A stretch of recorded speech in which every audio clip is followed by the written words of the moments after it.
Imire. Mamsika fana kutswanya.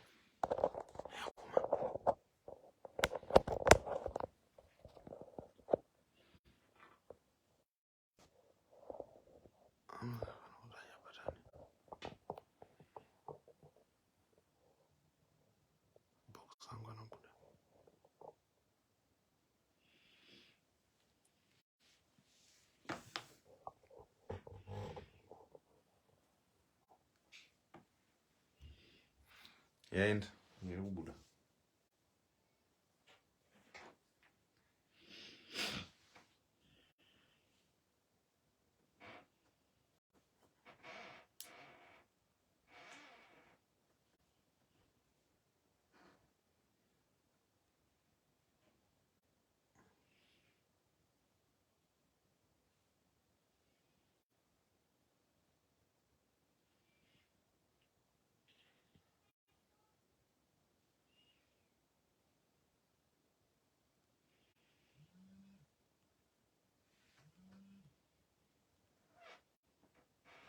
Hi, Flossie. What do you say?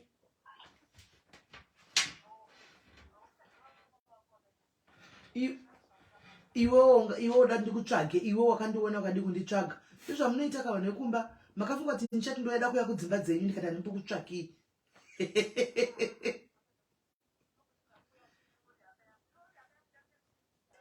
ndiri hama yako but handii ndikwa ndisina kukokwa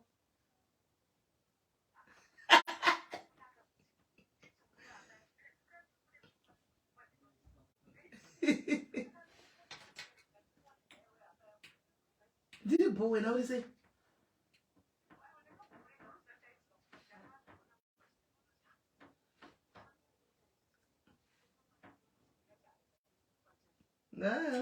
aiwa ndasandra pakatouya ndichitodza kuti sandra auya chichichi katoseka zvangu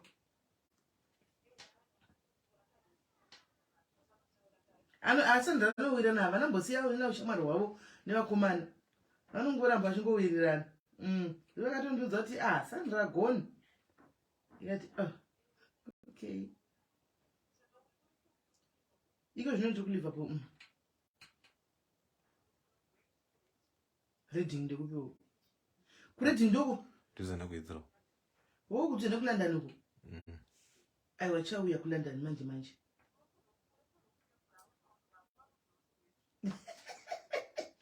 ndichauya ariseko Steven uri wako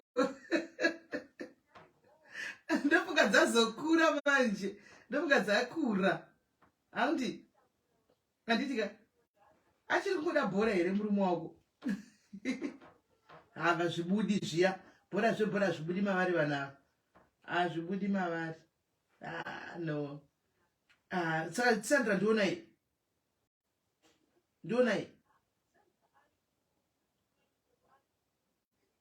uri birmingham ari kwani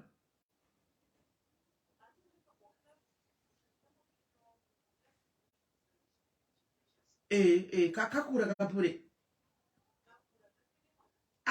kakura karugara kegazi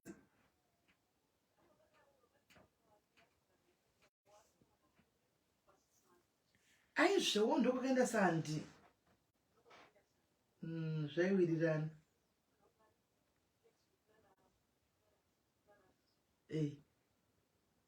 vanhu venyu vakumirirai pamwe arisekwezizo kudzetikaina zizo udzika nazismeli zidzorora kwautsvagisisi wako benzire munhu vese nasimba vasati namemo no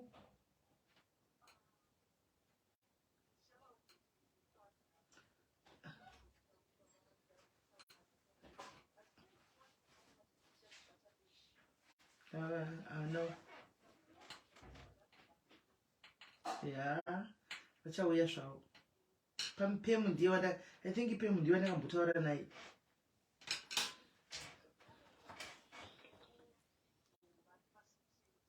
okay alright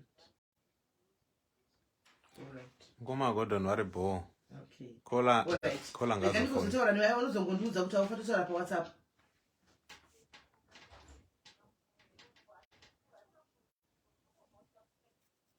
Ndokuudza kandihlosi. Ndokuudza. Alright, tiri bho wangu. Sharp. Anzi ngulanda nomchawere maishakira navanhu naKimberly then Chava iti mgweru iri kunifonera. Iti mgweru iri kunifonera ishi. Iti mgweru. This girl, she was my friend, my childhood friend. Ndiye one of the girls andatombotamba naye mukoma kuti handinambovhira ndakatamba nevakomana nevasikana ndaitamba nevakomana but uyu ndakatamba naye taidza tese paRegina Monti. Taidza tese saka ndaizopfura taizowirirana manje zvokutoda kuti tichigara pamaraini pamwe chete. okay. So guys, tadzoka toda kuti timbotaura ndichika ndiri kukupai mukana wekuti mutaure zvamunoda kuti mutaure handichika muchitaura zvamunenge muchida kutaura tiripo pano. So guys, nyaya yatiri kuda kutaura nhasi ndeye life in diaspora, particularly UK. Ndoti ndo yandaona handika and life in Africa. Kune avo vari kuda kutsvaga makosi avo kuuya kunoku, kune avo vari kuda kurelocata kuti muzive. Handiti truly speaking, life kunoku ndikuona soti it's ameno kuti chibvunza vanoti ivo it's no longer the same like before, but kuri nani pakuti zvinhu zvavo maprices avo and everything zvichiri nani. Andimaona zvinhu zvavo zvichiri nani.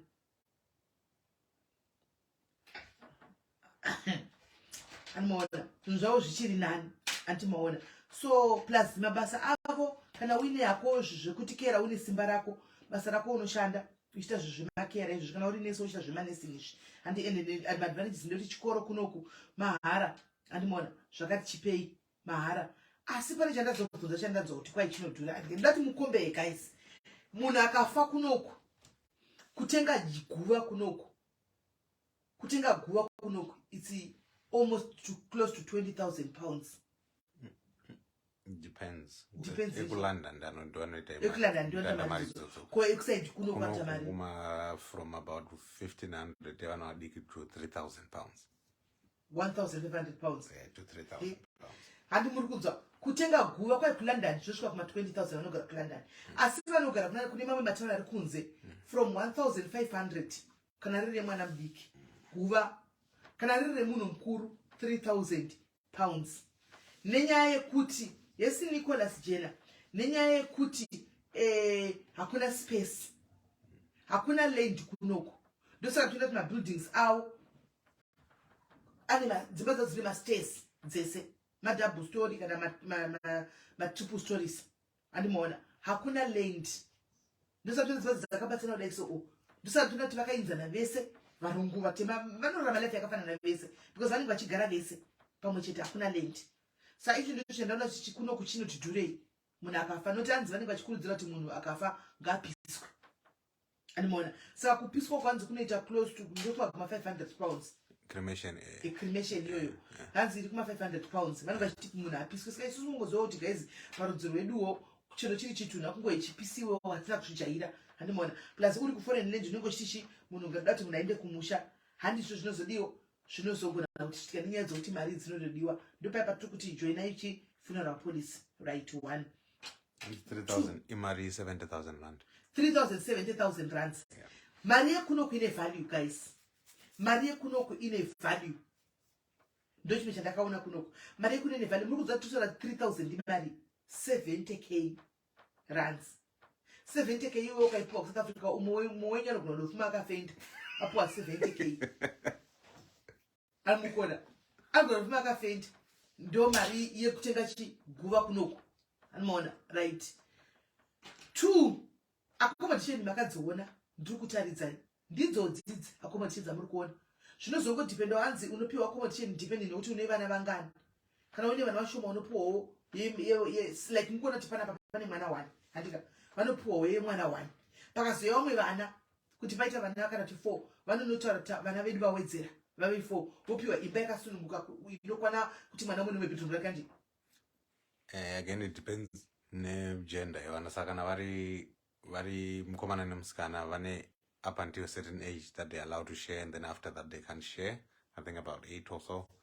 Then but kana vari same sex they're allowed to share up to about 16. Saka kana mukaita 4 munenge muri 2 vakomana 2 vasikana entitled to 3 bedrooms. Alright. Yeah. So ani mazvinzwisisa hanzi vanogona kupiwa kana vana vakawedzera munoda kunoapply motaura kana paine vasikana 2 vakomana 2 vanoshare bedroom saka vanogona kupiwa 3 bedroom house.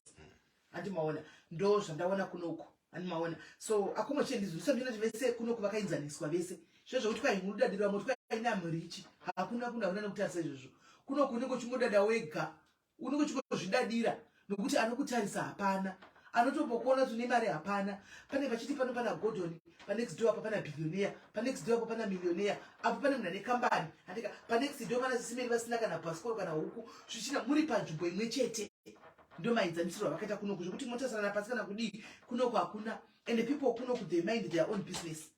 Anoona chimwe chandakaona kunoku chiripo chandinoti ni disadvantage kwatiri kuAfrica tichapotera zvekunoku diaspora ndi tizopinda kuAfrica. Imwe disadvantage iripo kunoku ndeyekuti kana usina salt unotongovata usina salt.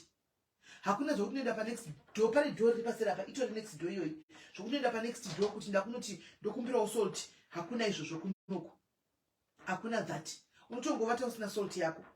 Munogona kuti masangana kunze mhoro muchidarika pachokupindira mudzimba nezvokudii hakuna izvozvo nekuti munhu nemunhu anenge ari business life yake munhu nemunhu anenge ari kumashifts ake kuna ma 24 hours masitoro saka unongwanisa kuenda asiwo kana usina mari kundipata nenzara hayo ndizvo but kana une mari yako anzi kune mashops zvana makula izvi mafriend vanoitawo ma 24 hours saka unogona kubuda unomutenga anomaona 2 chandakaona kuno chakanakira kuno hakuna zvigunduru guys hakuna zvigunduru hakuna ma-street kid ekuti kunovata murodi street kid ikashaya pekugara ikaonekwa murodi rinodotogwa rinoiswa mushelter havadi mverere pastreet avo animaona hakuna mbavha ndosaka toona kuti dzifare dzakalaina pashi apa kudai kubva kuona zvakona kumbota type netype range rover inenge iripo tudiki zvese zvinenge zviripo hakuna mbavha dzinoenda kunobaira apa dikwa kuti kuAfrica guys vanomuka line rose iroro dzagara mumavhiri kudai dzisina mapati but tikona kuti ndo parking yacho iyoyo hakuna land ndo parking. Disadvantage imwe yandaona kunoku marodi aiwa marodi edu kuAfrica kanaka particularly South Africa Zimbabwe aiwa tingataure zvayo nokuti marodi ekunoku pane pamwe pacho pekuti munotomirirana guys munotofamba nespeed shoma mukangoita zvokumhanya zvokuAfrica munonodhumana pakona kudai because mosvika pakona ka apakwani mota mbiri kuti mukurozana kudai saka umwe anotomira orivhesa omira paside kuti imwe ipinde imwe yozopinda hanomaona saka pamarodi apa paka ndakaona disadvantage pamarodi kwedu marodi kwanzi tela sabva kwai mbavha dziriko inasa ndaona kana mbavha dziriko hakuna mbavha dziriko iyo ungatara mbavha ukutora mbavha dzipiwe nokuti mbavha chese dzomota dzinota pachedzi mbona dzinogara pachedzi nopakati kune mbavha kuno asi mbavha dzekuba mashopu kai machokoreti nokuti mbavha chese mota dzingona pasina apa dzakatorwa dzese ndo mbavha dzakaenda dzimwe dzogara pachedzi hakuna mbavha kunoku guys hakuna mbavha kunodira wega fuel panikiki fuel station kubuda uchinodira gasi wega memwana wonobhadhira mukati hakuna mbavha kunoku hakuna usati vapinda vanenge vasati vapinda ndosaa kusingasvikizve kumhanya vakomana vekuAfrica vakupindire vapinde muno muUK uone kuti mota dzidigwi mahara iri apa dzichitiza dzichinda hakuna mbavha kunoku hakuna mbavha anomaona hakuna kana dziriko kune zvimapeti crimes zvezvo zvinenge zvichingonziwa kudii but mbavha cheshe dzekuti dzinorova mota mune zvidzana vachidzimba chizisepi dzinoenda nepi kuAfrica ani muri kuona so ndinototi pacrime rate kunokuka kunoku kuri nani pacrime rate anditika pacrime rate kunoku ndinototi kuri nani pacrime rate then hanzi tell us about mabills right mabills from what I know handika mabills ekunoku anodhura from zvandaibvunza inini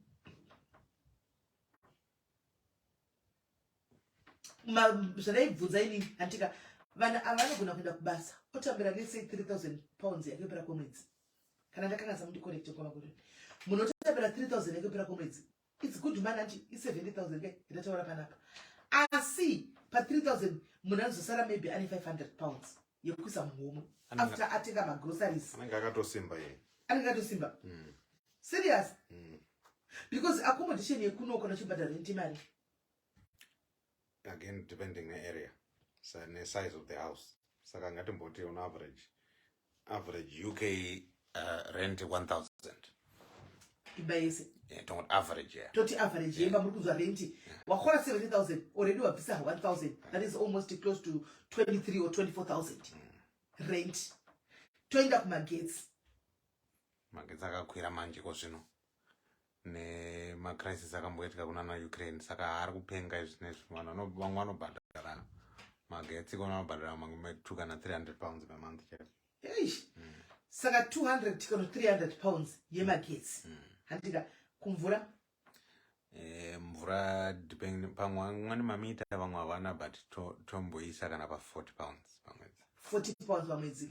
Tapa mari magetsi 200 tapa 1,000 tongoti 1,350 pounds. Handiti toti chikafu chemwedzi vana vabhadhari maschool fees. Aiwa vabhadhari maschool fees kana you mean school meals? Pana anonzi maschool meals avanodya kuchikoro. Saka zvinoita yavanoti means tested ndo inoenderana nekuti iwe unotambira mari. Kana uchitambira mari iri pasi vanopiwa mahara, kana uchitambira mari iri vane threshold vanobhadhara maybe 1 or 2 pounds per day. Kuti vadye kuchikoro vachidya chikafu chakaita sei? Just normal lunch. Normal lunch yevana chikoro. Yeah. Ani mazvinzwa right, at least pavana pari bho. Kana uri wokutamburawo unova mwana wako anodya mahara ndombo bhakosa. Kana uri wokuti une mari yakati mwana wako anobhadhara 1 or still fair 1 or 2 pounds kuti mwana saka nyora pasi tizoita maths acho. Saka tati rent 1,000. Saka tati rent handitika rent is 1,000 handiti 1,000 then tikati electricity kwadzi 300 pounds mari tongoti 300 pounds electricity then water toti 50 pounds 50 pounds then toti pane inonzi council tax ndechi mabini council services, mabini, street lights, roads, my elections, but our poll tax as well. Saka again zvinoenderana size yemba yako. Ana to my bends. Pay average. Saka tikati average total about 250. UK average. 250 gas. You buy your own gas, right? Yeah, gas. Same on the gets. They're no good ones that are 50-50. So I say same amount here. So no good ones that are no. So gas is too much. 300. Yeah, because gas. There's no going to name.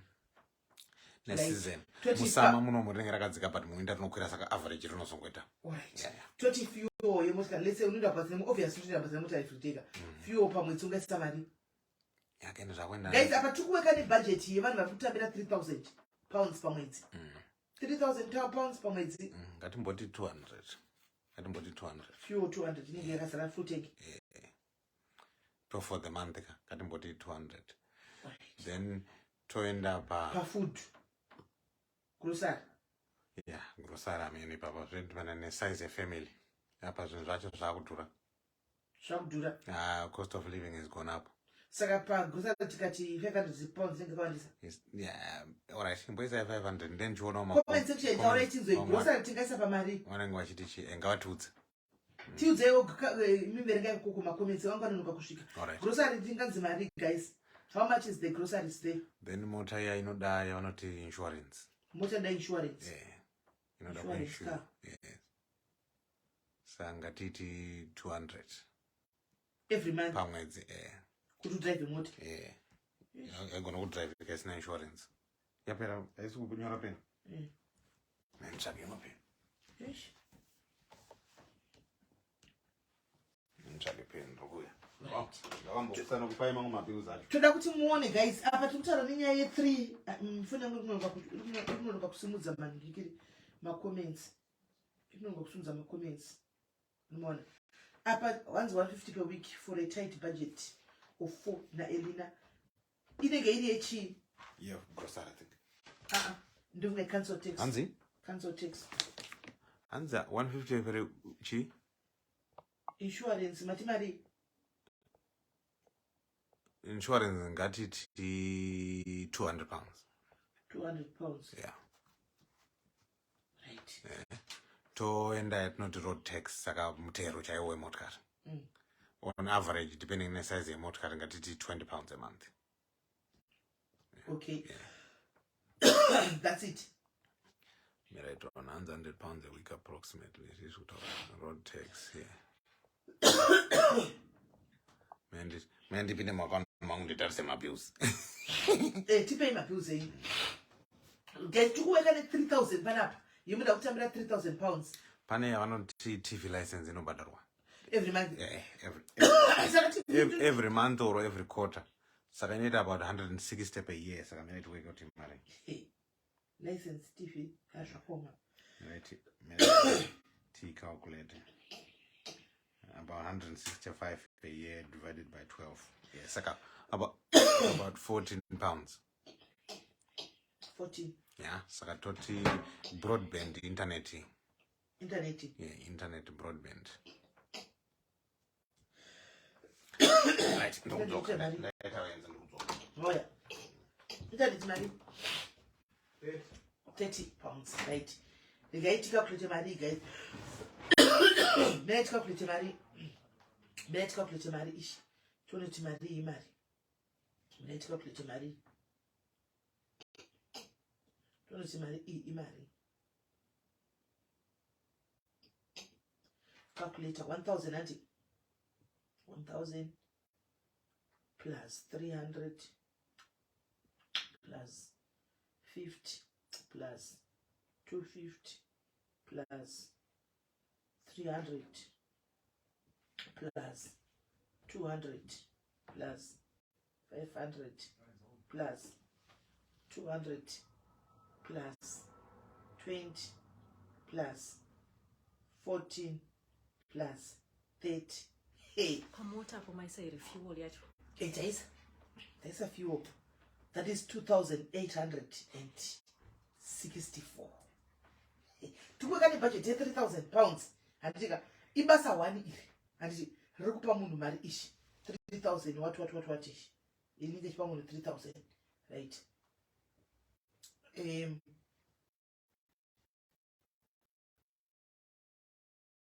Now, guys.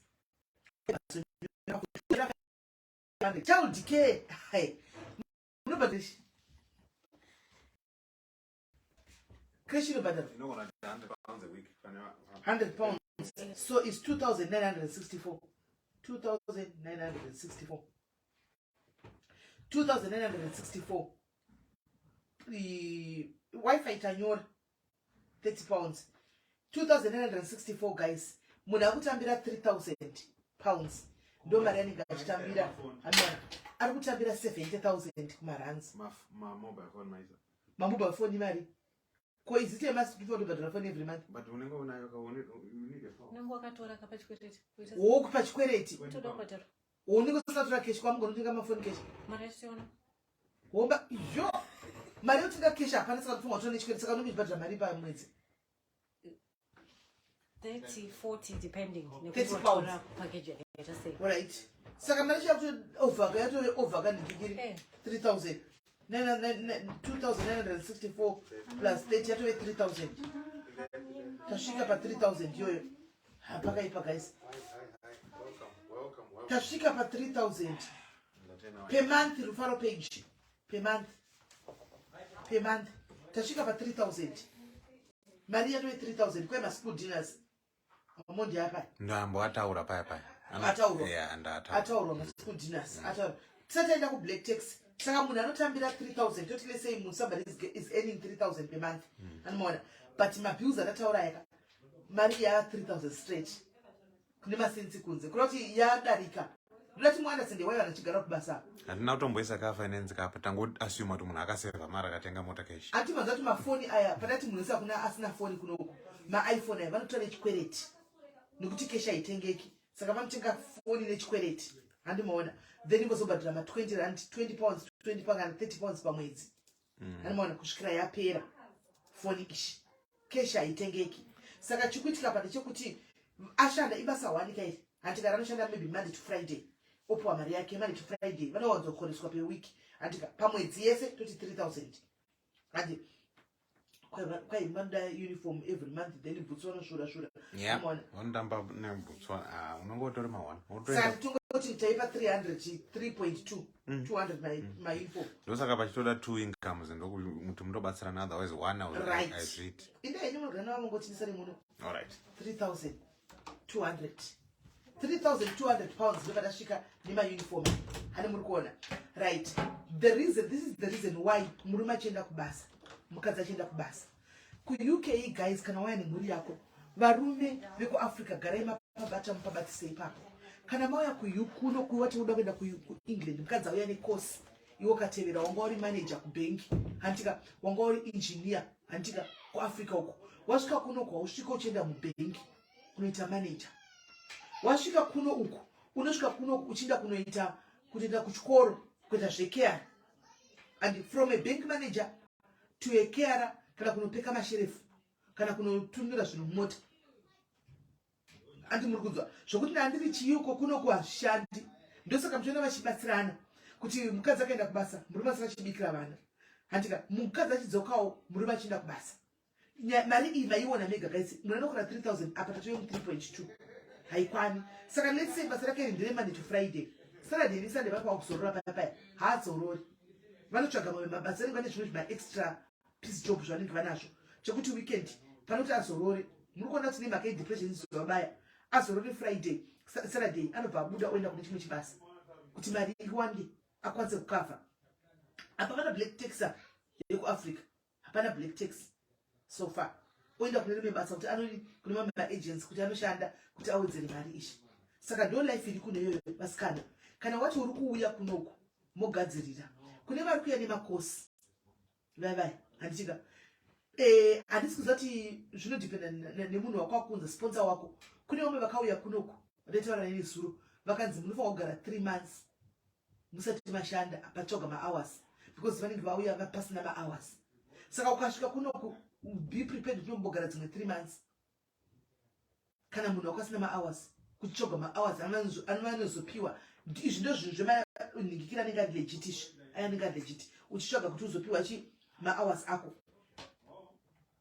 kwanzi kutouya kuwike uri wega notori makwikwi gilda makwikwi kuya uri wega kunoku makwikwi unenge wakunotsvaga room 1 yaunenge wakunogara uri 1 room handika but nokuti kunenge uchida kuzotumira futi mari yacho kumusha pane patori makwikwi unodambuka unobhenda chasi nekushanda kubhenda chasi nekushanda saka murume nemukadzi mutoita zvekuti kana wafunga unotera mukadzi wako varume kana murukovetsisheni vafunga kutera vakadzi kunoku zvokuti hera ndikinongi bhutsu unokurura bhutsu dzako uchisiyapo wasiya hakuna izvozvo unokurura bhutsu dzako wodzikumadhasti unorongedza padzinogara mai vakapedza kubika iwe unosimuka murume uchinosuka unosungirira apron woenda kunosuka mai vakamuka vachienda kubasa iwe unotonga uchiwadza mubhedha uchigezisa vana vakuseni vana vachienda kuchikoro uchinodhoropa vana kuchikoro ndo kubatsira mabhiusi kwachona handiti kana mai varipo no problem iwaenda kubasa mai vanoti vachita majuti hakuna chokuti basa remurume basa remukadzi kunoku mutoita zvinhu zvakafanana nese saka kune avo varikuda kuuya I want you to know what to expect modecide kuti modini asi muri kuona kuti economy worldwide inenge yakati omei iko zvino nenyaya yehondo yekurussia neukraine iya yakaitika iya hanimaona saka zvinhu zvinenge zvatikwirei kwese handitika kwese zvinhu zvatikwirei mavanzwa vachitaura panapa handimaona saka ndo zvinhu zvinoda kuti mudi muzive yes kwakanaka kune chirungu chega chega kune but chokufambira chirungu handizvo zvanenge uchifambira ndi uri kufambira kuzotsvaga mari handika uri kufambira kuzoita something noupenyu hwako handiti saka kuti muzive ipapo right tabva apa handei kuafrica particularly ngatikombei SA nekuti ndo kunotizira vanhu vakawanda handika nekunoku kuuk right advantage yeku-SA1 is unenge uri kume-SA uri kudhuze nekumba handiti kukanzi kwaita nhamo unogona kusunga ipapo mangwana unenge kunhamo of which kuno it doesn't happen. 2 economically wise it's all over now chikafu kuno kuchaya chimwe chakachipa zvakudaro but chinenge chakuti achitikwirei kudhura mavanhu achitaura handika ndizvowo ku-SA accommodation dzeku-SA iwo dzakati chipeiwo than dzekuno nokuti 1000 yanga ichitaurwa tikaisa kumaranzi dzapa 23-24,000 handika imba yanenge uchibhadhira 23-24,000 unenge uchibhadhira imba yakanaka fani 4 bedroom 5 bedroom house handika inenge ichitori ne 7 quarters nezvese animaona of which that's not the case here andimoona. That's not the case here. Two, ku-Africa, ndakutaza ma-advantages nema-disadvantages. Kana uri ku-South Africa, you can still hustle.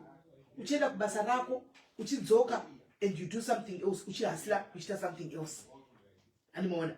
Unogona, kuna hustling, guys. Kubasa. Shokuti ndizotora mafoni ndinotengesa, hakuna kunotengesa mafoni kunoko. Shokuti ndichazobuda kuno ndonohasla chinotengesa masichike ndakadai kunoko, hakuna masichike ndoraswa mustreet kunoko.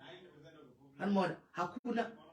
Ku-Africa, unogona kutengesa uchita hasa wabva kubasa uya utakura bhurumu rako haumanikidzwe handika wotenga chikafu chako kana watofuma kuti ndasa ndikuda kudai unogara because munanenge achigara imba varikugara South Africa let's say rugara imba ARDP handika imba ARDP probably inenge ichita kana 1.5 anditi kana 1000 imba ARDP unenge uchigara kana let's say uri kugara muimba hombe tingati maybe 3 bedrooms or so kune mamwe womandikikiri unogona ngochitobhadhara maybe ma7-8,000 andimoona of which that's reasonable. You hustle, you can get that money. Andimoona ndo maadvantages ariko okoko road dzeko Africa aiwa parod ku Africa o kana ku South Africa o kana wakafarafara makumbani ngaka zvinenge zvakanaka chinenge chiri chirungu handiti zvema phase zvingori kwese kuno kuchera waugara usina mapepa ku South Africa kwachona unogona ngodhuja chingogara usina mapepa chidaro andimoona. Then disadvantage inenge rewo kuti ku Africa ku ndekungoti mari yedu rate yedu South Africa yapasi. Rate yedu yapasi than yekunoko. Ndo disadvantage yekuno anomuona rate iri pasi. Asi ku Africa mune social life mune kutaura nawo kashoma kuti muzosangana nema depression akanyanya kuti one day. Kwanza RDP is 4,000. Okay. I didn't know but yaunogara primrose inodhura. Yaunotogara inodhura. Handika so imwe disadvantage in South Africa andika major disadvantage crime because unogona kubuda chinoenda basa woriga kudzoka wabaiwa nebanga kana kuti waijeko kana kuti watoparitika something waurawa. Disadvantage hombe ku SA crime ndo disadvantage hombe kuti paunotobuda nobuda chikuti mwari nditungamirire pakubuda nditungamirire pakudzoka nekuti ku South Africa anything is possible. Anokuti ndo biggest disadvantage iripo iyoyo yecrime kuti unouraigwa foni chaichaiyo unoona nerate yandataura iyoyi andimasvona hamoti pane imwe disadvantage here iripo yeku SA besides crime crime uyu pane imwe disadvantage iripo here pane imwe disadvantage iripo here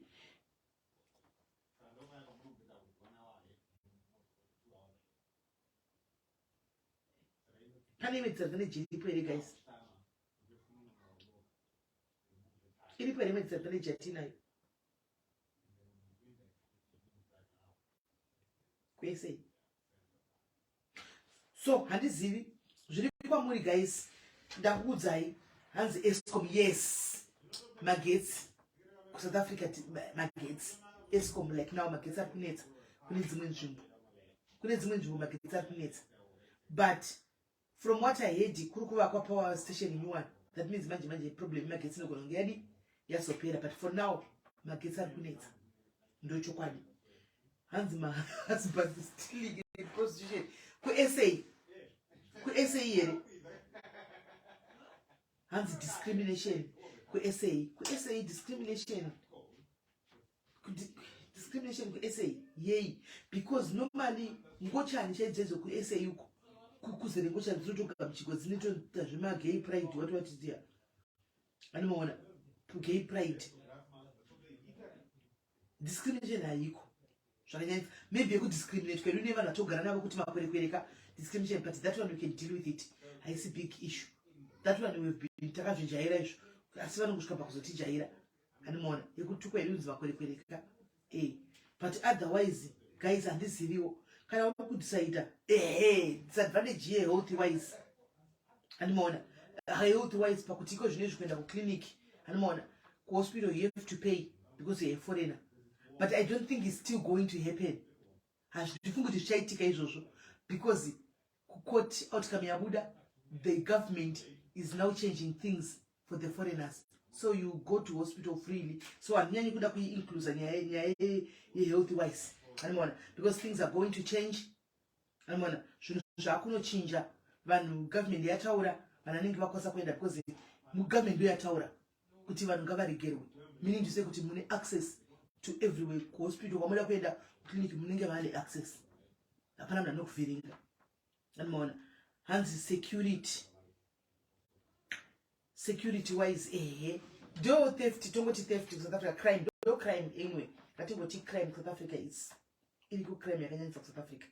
Crime iriko ndo disadvantage yedu hombe yecrime, because unenge dabikwa phone pesera waurayikwa phone yacho, ndo crime hombe yatinenge tinayo. Anymore, saka to those who are planning to migrate, this is what to expect. Mogara makaziva tiri ku Africa taiti ku UK, it's all rose. It's all rose. Guys, it's not. Taita bo zvokuti taingohwaka zita akuna. Guys, it's not rose. Vana vandoshanda zvakaoma. So ndambotara ngati vari ku Africa vaya vanenge vachingoti mwedzi ukapera mbuya vamedza bhodhoro, mbuya vamedza tsono, mbuya vamedza demo muchiti mari, musazoona mablokwa, musashamisike nokuti chero dai ndingaveni au block mari chasitondikwanira inini ndikutosacrifice kuti ndikupeiwo something andika makutoti advantage neni kuti every day makutongoti mari I'll end up blocking you. Zvangofanana, I'll end up blocking you. Kune vana vanoshanda kuzodzidza, I think it's worth. Yes, kune vana vanoda education yekuinda mberi kunoku is the best because vabhadhari chikoro mahara vabhadhari. Chikoro mahara vabhadhari. Kune vana kuti vana vangoda kudzidza uri willing ndakuda kuenda nevana vanodzidza hangu chikoro, aiwa kunoku is the best. Unoya nevana mudzidza kuno. So ndo pandati ndikudzei kana pane zvimwe zvandinenge ndasiya kwachandofarira muneduniwana no ndinenge ndichiudza vanhu vangu Edina Chichatunga, vana vangu panoti vazive tisaita gunda musaira. Vana vauya kuno vosvika vositakira kuno, andiwana vauya kuno kusvika vositakira kunoko, they will still come back to us kuti tasitaka tikudawo mari kuti tidzoke kumusha, tudzoka sei kumusha. So rather kuti vauye vachidisati nautsinye tinongotaura tingopa information pachena iriko handika yechokwadi paground ivozodzaida toda kudii kana still uchiri kungotoda kuti ndiende ku UK, it's still up to you. Andiwana unongoita mapepa kuuya kunoku kana uchiti ndinoda ku SIS MELLY kana uchiti ndakuda kutoda kushingira mundiriko South Africa ku freelance mavhuriko handimaona unongoshingira uriko handika the ball is in your court but nichokwadi ndakudzai chokwadi ndakudzai ndo chokwadi chiriko. Ewa sadza upfu vanagwo vanodya sadza chaizvo upfu unenge uripo zvesewo kune vamwe ndofunga nditi ameno kana vari kuita zvemavheji ameno hanzi kuti suri kuraitoita sei. Okay, thanks. Amen. Kana vari kuita ndakupfeka magilasi anenge agodza maziso anomaona nenge zvakuita asi inini kwandiri nini guys, inini kusaidi kwangu ndafara zvisingaiti kubva zvandakauya guys, masinus asana mbokwira whether kunenge nondibvumira because hakuna pollen guys. I think because hakuna pollen inosimuka handisati ndabhuloka mino. Handimokuinzwa nditaura zvakasiyana, handisati ndabhuloka mino. Masongo ndakasvibaya nekukwenya kudai pavanotofamba zvakanaka chezvisina kana magirasi kunokupa weather yekuno yandiitira pa like environment yekuno panyaya yemasinus handisati ndakatouya neguchu rangu remapirisi kudai asasa ndamashandisa handisati muso ndakawa kutanga ndakarara nasomeone shop ndakati undiregerere ndikabhuloka mino ndendofema zviri fani akanditi koindawa musati makoma uchingofema zvakanaka kusvikana nhasi ndichitori right anomaona nditori bo why we have pollen but your sinuses are winter related not summer. Handichazivi asi ndiri right. Ndatotaura kuti ndimi zvanditori right, zvanditori kuti usungukurwa ndakafugwa nemhepo ndakasunguka fani nditori bo. Saka amen guys, ndaona paweather ini kuti kwandiitira plus kunoku it's evergreen guys. Vegetation yekuno munoiona pandofamba nemi is evergreen because kunogara uchinaya, kunogara uchitonhora, kukapisa kwacho kunopisa but hakupisi zvekudaro zvekuAfrica zvekuti zuva rinenge ichiti minyi hakudaro. Ndosangana nekuno kwachingone skin dzakanaka so anomaona pane skin dzadzo dzakangonaka. nokuti zvinhu zvacho zvinenge mawedha avo anongobvumirana kuonawo uchizoitawo skin issues, but kana usina iwa skin yako inenge itori manyama because of the weather. Animaona hanzi nadin komabhebhi haufa ikoko hakutoonekwi zvemabhebhi din just because hautombowana vanogara kumabasa kwavo, saka unozomuona kupe bhebhi kuti naiwe bhebhi wazodai hakuna. Asi chandongoziva ndechekuti kunoku hakuna varume vashoma. Vakadzi vari kuda kuuya kuuk, kana masvika vasikana kunoku kuuk kwatove nembiri yenyu kudhara yekuti muri kutora varume vevanhu vanenge vauya kunoku ndovamudanana navo, vanhu vemakosi vachangobva kuafrica, muri kudanana nevarume vevanhu vari kunoku. Pane siki yegonoria yakabuda nepaafrica nepacape town, siki yegonoria yakauya iri kupiwa varume kunoku, nevakadzi vakuipiwa nevarume vavo nekuda kwechiuri. Handiti saka tinokurudzirana kuti kana uchinge wauya kugara ukazati varume kunoku vashoma, varume vashoma, vakadzi vakawanda. Kana wauya kuno ani makusara chipe blessing zvangofanana, zvakufanana, zvangofanana zvinhu izvi zvakafanana, chakasiyana imari but izvo zvakafanana. Kana wauya kuno yakandinakira busi, kana wauya kunoku iwe kana wasvika kuno uri munhu ari single, tingotenga dildo yako, famba nedildo yako. Handiti famba nedildo yako uye nedildo yako, nokuti kuno kuvarume vacho vashoma hakuna. Ndosaka nosoita zvamwe varudzi, mamwe marudziwo ekune mamwe marudzi, Ghana, Nigeria, Congo, chii anoona, because ichi hakuna varume. Saka wotouya paya usanyare mudikani, tora dildo yako ukande mubhegi woputira nehembe uya nayo. Vepa-airport yatozvijaira kuti vanotodziona dildo dzirimo pamasikana papa dziri mumabhegi, inofamba nedildo yako, nokuti varume chaivo vanofema vavaya unozomuwana pamberi apo kana kutomushaya. Hakuna varume vashoma, vashoma anozviona. Vakadzi vakawanda zvokuti varume vari kunokuwana they can get, chero murume asingashanda apinda paafrica nhasi can get mukadzi waanoda, a high profile nurse, anotomunyenga akatobvuma, iye asina kana basa panoshanda, achitopiwa futi mari nanesi vavo, nokuti nesi vanenge vachizvinira murume havana basa nemari, vanoda kubasa, vanongodawo murume, navachodawo murume, zvokuti mari izvo rerado vedhirama vanenge vachidawo zvavo murume. Saka nango chiti ndikuzivisei, tengai madhildo enyu, tenga saizi yako yaunoda, kana ukatenga 3 madhildo ako ufamba nawo. Kana uri munhu wekuti unenge uita zvinyerenyere izvi, ufamba nemadhildo ako uya nawo kunoku.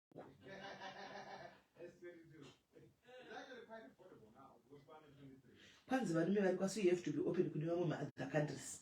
Kana zvandataura zvaizvo kuti Ghana, Nigeria chindu, saka vachizoenda kunoopta kune vamwe marudzi, asi vanenge vachitoshayiwa chaiko chaiko, anomaona. Saka minofanira kupandasiya here, paripo here kumupandasiya, paripo here kumupandasiya, pawawa wakawandisa wawawa wakawandisa ende wakachipa. Ndakaona 24 kesi yecorona ichiita 14 pounds, 24 yecorona guys. Ndikati dai zvaikwira ndege ndaituta. 24 pack yecorona 14 pounds, 14 pounds less than 300 rand guys, less than 300 rand, 24 pack yakachipa. Anoona ukwakudiona nezemu kuno kustirek zvokudaro, anoona. So I think basically that's it, anoona. Kwai tongozochinja nawo sezviri kuitika kucape town, kwai nashumira tozochinja nawo nemasho zvinokuitwa kucape town, asi kune siki inonzi yakatopinda kunoku yakabva nepakapa meno kuti chokwadi kana kuti yameno, anoona. Saka guys ndo zvakada kuti ndingoshiyawo nemi mugare muchiziva, asi zvizhinji tichange tichingofamba tichienda. Handiti kuno kurigai ndidzokodze zvakare nchiti kunoku vanhu vanorasa property guys, nokuti kutodedza mota dzinotakura maproperty kuti zvinoraswa zvinodhura. Saka anongotora fridge asingasadi oisapo ichitoshanda, atenge menyuwani, because zvandambokudza kuti havana space. Kwedu uko hatirasi mafiriji, toisa kugaraji, anomaona. Kana kuti tamaka fridge yangu 3 mumba, kunoku hakuna space, idzimba hadzina kukura zvokudaro, saka fridge anotorasa achiisa imwe mumba. Saka zvinobvumirwa kunongwa, kana zvaraswapo unononga, hazvinyadzisi kunoku. Vari kuuya nemakosi, mukaona chinhu chakaraswa usina uyo haungasviki uchitambura choenda pasi, iwe wakaona mubhedha, go and pick that bed. Handika wonohuvha bhedhi riya wovata kusvika wazotenga rako nyuwani, worashawo mweya achitorawo zvichienda zvakadaro. ukaona firiji panze apa yakaraswa usina firiji uri wekosi uchangotsvaka one room siyana nekuti vanhu vakuita zvasingazivi vasiko kunoko go and pick it up zvatoiswa kuti anoda atore inda unotora upukute firiji yako ise mumba ulaite ishande tenga chikafu chako usa mufiriji anoona zvinotobvumidza kunoko it's allowed siyana nevanhu vanenge vachitaura vasina kusura vasingazivi vanenge vachiti kunyadziswa kunonga kudini kuno zvinotonongwa zvinotoisigwa peposi iyoyo kuti ndaisa apa anochida atore saka unotononga ini chiri ndakatononga magomo kudai ndinotongononga ndo zvazvinhu zvakandoisigwa parodi kuti tinonge handi muri kunzwa ndati ndikudzei nokuti kune vanhu vanodzikisira vanhu pasocial media utandozokusika kuti hanzi unga uchinonga zvaisigwa kuti unonge nechikafu asataenda kakufudhi wati kuya unorashwa chikafu tichasvikako kuti muone kuti chikafu chinotorashwa kuti vanhu vanonge vanoda antimaona saka guys ndozvanaida kuti tichiye nemi nhasi handisi kuziva kuti pane chimwe here chamungada kuti mutaure asi zvezuva nanhasi I think ndizvozvo. Which country would you choose, Smelly? Right, Angel. If I really I want to be honest with you, if I really wanted to stay in UK, that's my honest truth. Ndaita kuya ku UK. But makamba then still nafungwa zacho nasingambofunga kuti ndoenda ku UK kunodini. Izvo should I know the country that I would prefer to stay in. I prefer to stay back there in Africa, South Africa. Kwete ku Zimbabwe, South Africa. My honesty. Inini ndakazvimirira ku South Africa. Because one, ndinorara ndisina pandirari ndisina ndine nzara, ndorara ndadya. Two, ndinenge ndine pekugara. Handika pakanaka. Three, vana vakuenda kuchikoro. Handi. Four, I'm affording to drive. Handika mu South Africa imomo. Hanoona. So what more do I ask for? Can I ask for? What more can I ask for? This is my honest truth. Chimchanika sodachi.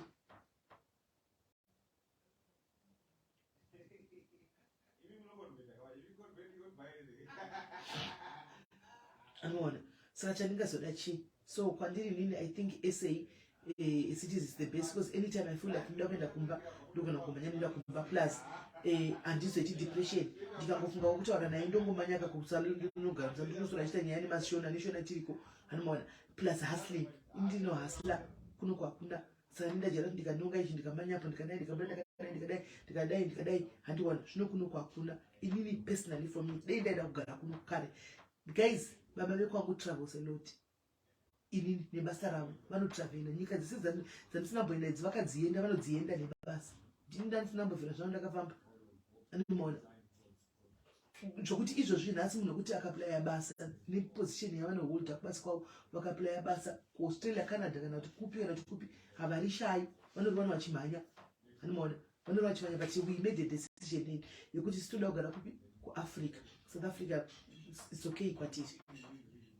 kangori apply vashai basa vanotoriwana vanotoonekwa neatanga but we want to stay kuSouth Africa uko kuona chikosa kuti unoitawo zvinhu zvako uchitengawo maproperties ako even muSouth Africa nekuZimbabwe you are okay, you don't need to go kunedzimwe because unogona kuenda kune one munhu amukadzi aindozati vakanga vane life yakanaka kuHarare vachigara kumandara vachigara kumandara vaine life yavo iri boo zvokudaro kuZimbabwe muri macho nekama and everything and then they decided to move kuenda kuAmerica iko zvino izvi vanodemba kudai takaziva kuti tine zvinhu zvedu tatinechi vakatengesa zvese vachienda kuAmerica right now kuAmerica kwakuya manje hazvichafanani nekuya hazvichabatani vanodemba hazvichatofanani zvachose life yatochinja because unogona kunosvika zvobva zvasiyana ndozvakaitwa kwavari saka to me I prefer kuti ndinodzokera kuAfrica tovari kuno vogara kuno vari kuno veku-South Africa togarawo kuSouth Africa anoona asiwo wako kana wafunga toda kuya kuno you can come wogara kunoko anoona you can come dai ndatopinda muno kudai ndichitoda ndinda unosika asila kuti hapana zviri kuitika chivoice note chichekubuda chiya totonoshandisa icho kuti nevanhu mameseji vangu vachitumira kuti threats wechichi totonoti honai ndotogara but todzokera kumba I will come back to Africa. We'll go back to Africa when it's time. Toshanyawo edu tichidzokera kundo kuti iwe kuno kuAfrica ukauyawo kana vakasvika South Africa vanowana kukutandarira nekuvatawo tovapo wakoma tichiende nekuvata newe kutandara navo anoona. So guys, I think basically that is yours. Patino zvavoda kubvunza here, is there anything? And I guess UK is better in me.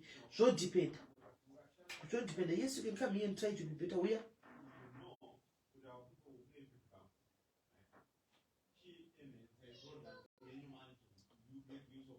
Hands when I find out kuya gopi one or 2 sessions migration trauma.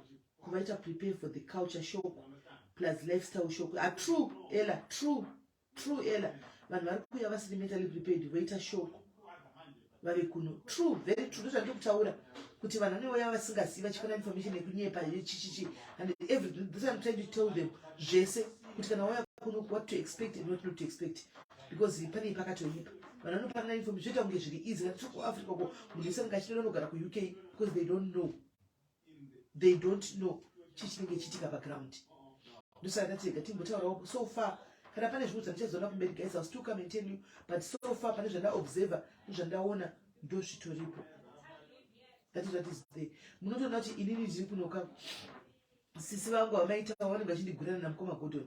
Maitawa ndotonyatsokuona kuti loneliness, depression, loneliness, vanenge vachienda zvemabhuku at your age vachingoverenga havo.